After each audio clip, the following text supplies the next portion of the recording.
Happy Martin Luther King Jr. Day and welcome to this week's edition of AAN News. I'm Lily Kim. Last week, President Bush addressed the country about his new war strategies. And for the first time since the war began, Bush said unmistakably and without qualifications that things are going poorly in Iraq. He said the situation has gotten worse lately and the extent of the mistakes were his. He even offered a new plan for turning the situation around. We start off with the speech itself. Our troops in Iraq have a difficult situation for President Bush, who rarely admits he's wrong. Where mistakes have been made, the responsibility rests with me. And now Bush has ordered more than 20,000 additional troops to be sent to Iraq, staking their lives and his own presidency. The situation in Iraq is unacceptable to the American people, and it is unacceptable to me. Our troops in Iraq have fought bravely. Decision is at odds with many he's consulted and with the American people. Actually, I started to watch the speech and I ended up turning it off. I think it's ridiculous to be sending more people out there.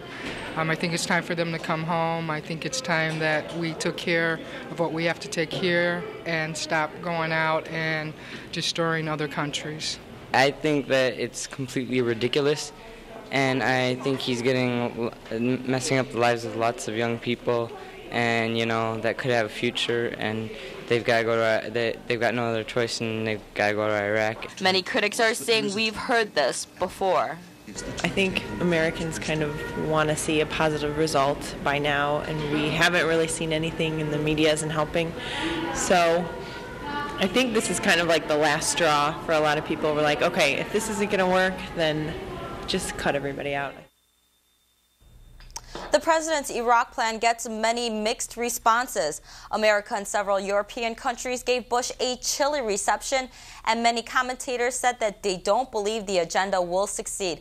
However, key Asian allies such as South Korea and Japan are behind our president, while Britain gave a cautious endorsement. Japanese Foreign Minister Taro Aso said Tokyo will continue its humanitarian air support and loans to Baghdad for reconstruction. There was little response from U.S. allies from the Middle East.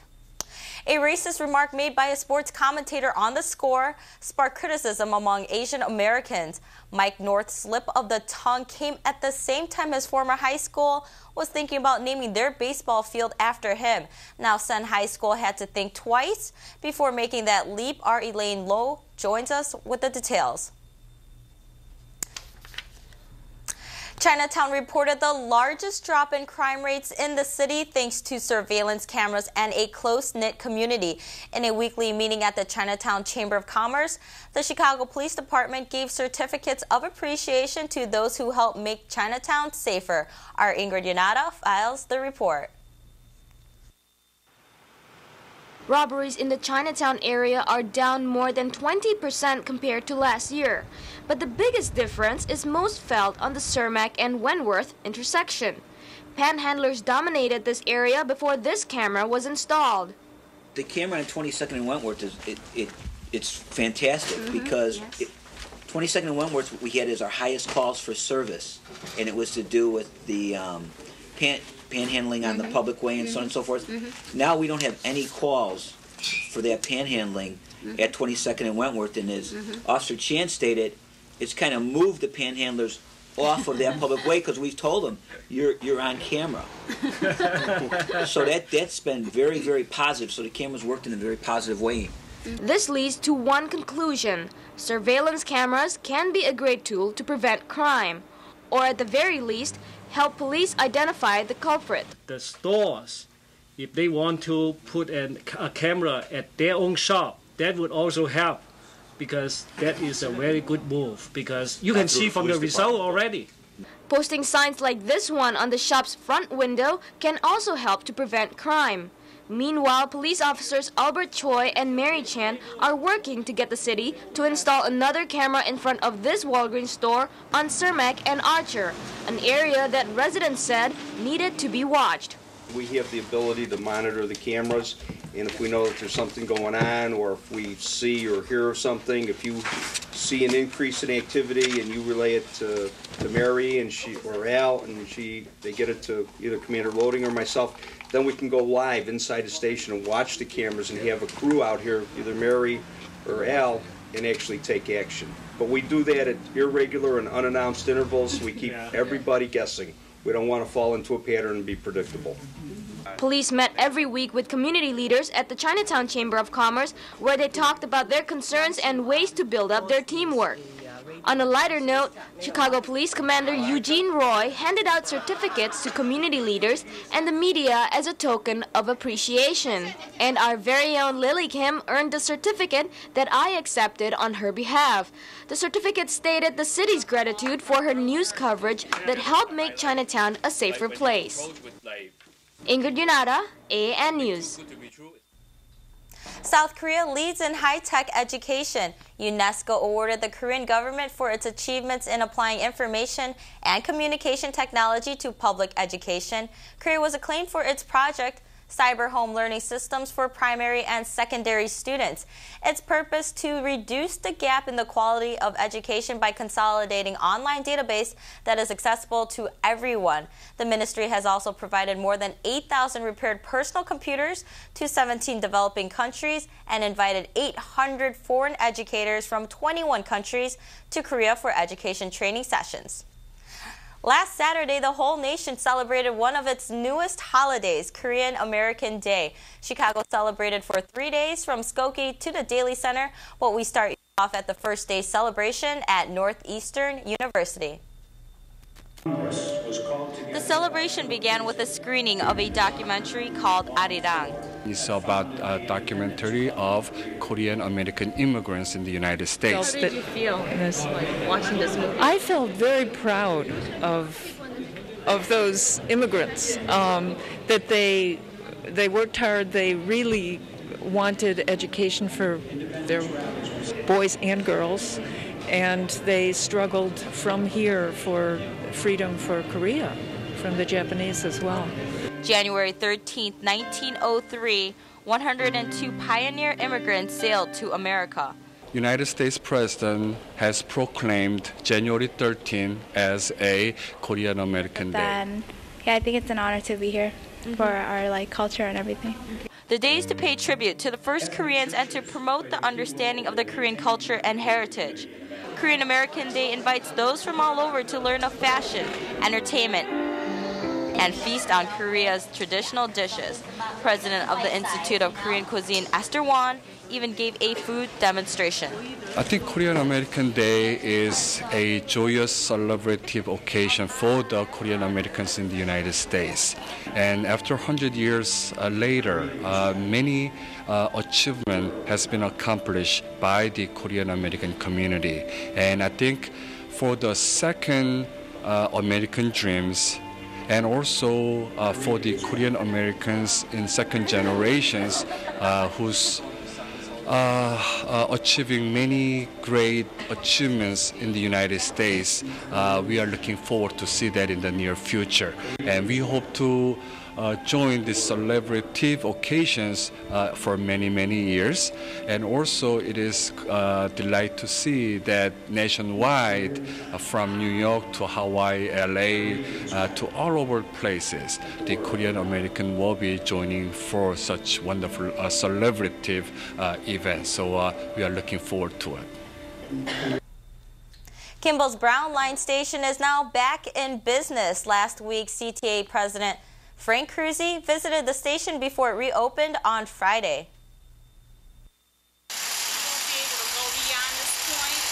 The Brown Line station on Lawrence and Kimball had been closed for construction since September, forcing CTA riders to take the bus or catch the Brown Line train on Kedzie. But starting last Friday, the station was reopened for daily commutes.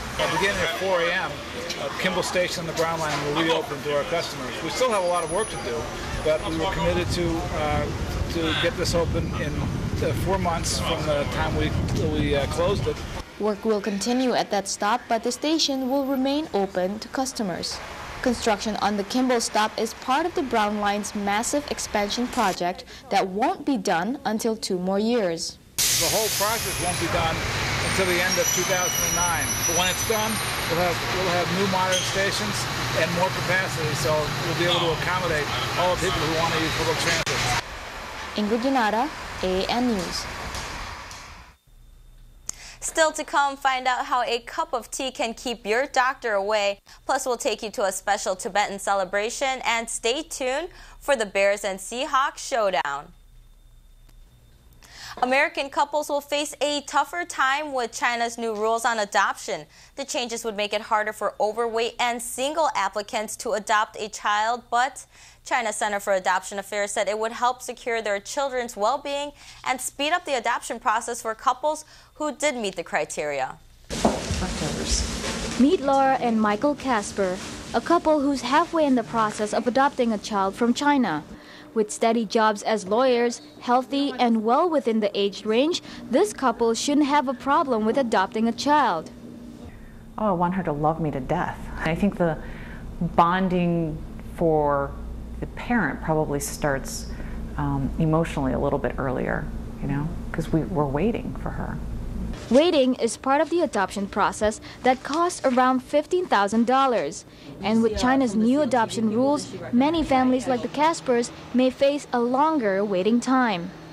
The eligibility criteria will apply to us in only one regard, and that is the length that we have been married. We've been married for a little bit over a year, and so that was the cause of our delay. Length of marriage is just one out of a list of conditions that China's adoption center created.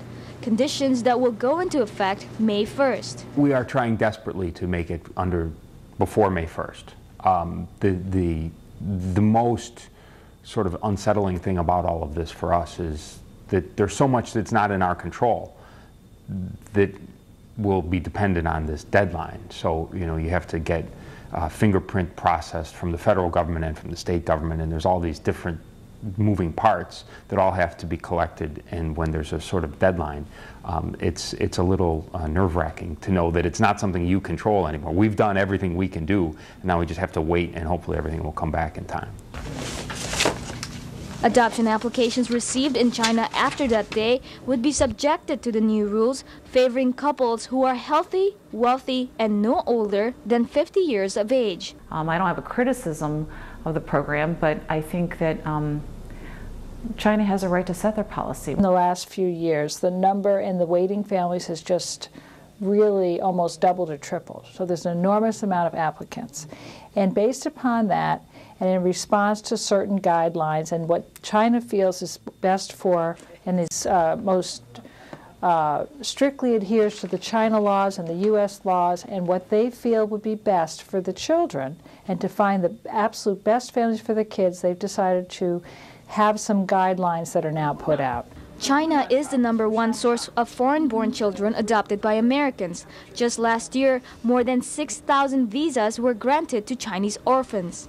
Of all the international adoption programs, China's adoptions are considered the most predictable, and China has the most stable program, and families know what to expect. The children have a reputation for being well cared for in China and have a reputation for being of good health and fairly young.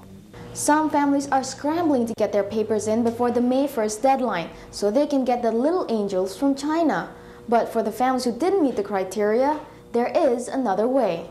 Everybody's in an outrage. I think they should, you know, step back and think about all the other kids that are available potentially that they can adopt from.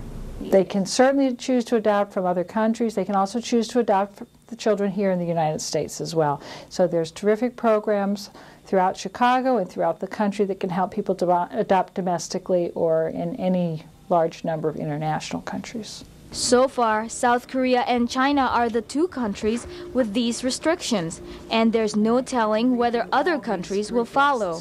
Meanwhile, hopeful adoptive parents like the Caspers can only pray for the best. Ingrid Yanada, AAN News. Hollywood's martial arts teacher died. Hollywood's martial arts teacher died last week. Bang Soo-han, who held a 9th degree black belt and title of Grandmaster in Hapkido, helped revolutionize Hollywood's understanding of martial arts. Han was often called the father of Hapkido in the Western world. Han died at his home in Santa Monica. He was 73. In a city saturated with coffee houses and busy with on-the-goers, there's a hot treat boiling on high. The best part, it's good for you. AAN has more. Tea in America once meant a bag of Lipton floating in a mug. Green tea was an extreme product while oolong tea was, well, unheard of. But all of this has changed. According to the World Tea Expo, tea sales are expected to grow to $10 billion by 2010, a jump from $6 billion from last year. Driven by reports that teas have less caffeine than coffee and are loaded with many health benefits, Americans are guzzling ever-increasing quantities of hot teas, chilled teas, and bubble teas. Why do you choose to drink tea? Because I've heard a lot of health benefits. It relieves stress, and it also can help cure stomach aches if you have one. I drink green tea most often because I heard it has like cosmetic effects to it. So. Nationally, the number of tea cafes has boomed to 2,000 from 200. California has the most, with the Midwest right behind.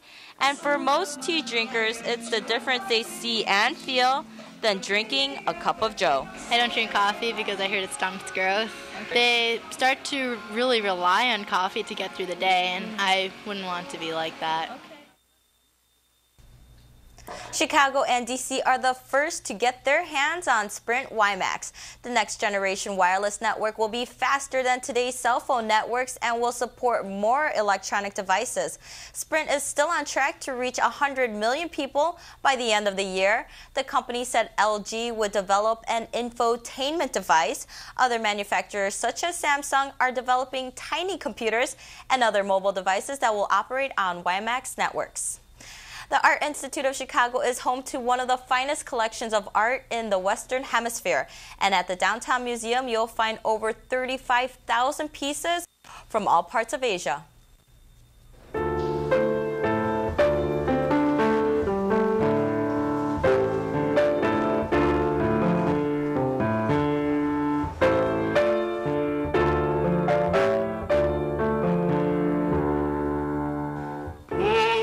Institute's distinguished Asian collection comprises works spanning nearly 5 millennia. They come from China, Korea, Japan, India, Southwest Asia, and the Middle East. Asian art has been able to transcend generations. Artists believe that each person, regardless of wealth, should be exposed to art in everyday life.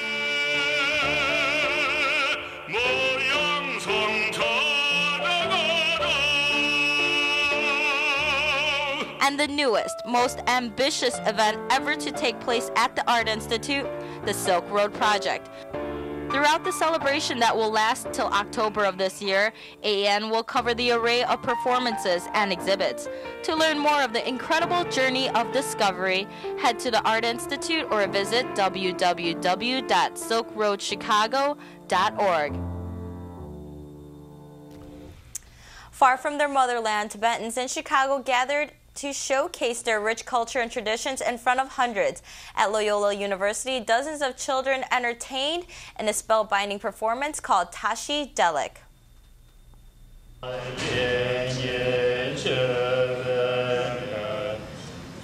The ceremony began with sacred chants by Buddhist monks. Tashi Delek, an afternoon of Tibetan culture, was sponsored by Loyola University's Museum of Art. Dozens of Tibetan children from Madison and Chicago danced and sung their traditions while hundreds of people sat and watched, clearly captivated by Tibet's vibrant colors and traditions.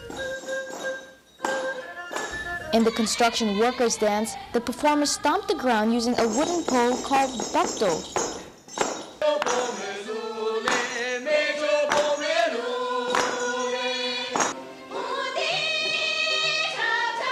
Others sang of parents, farm animals, and the beauty of the seas.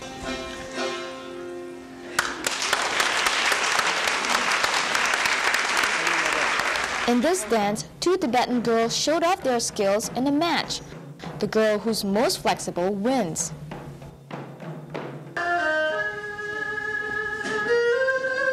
With only about 300 Tibetans living in Chicago, its ancient culture and traditions are fading out from society. This became one of the reasons why the Tibet Center based in Evanston held these performances at the same time Loyola University held a week-long exhibition of Tibet.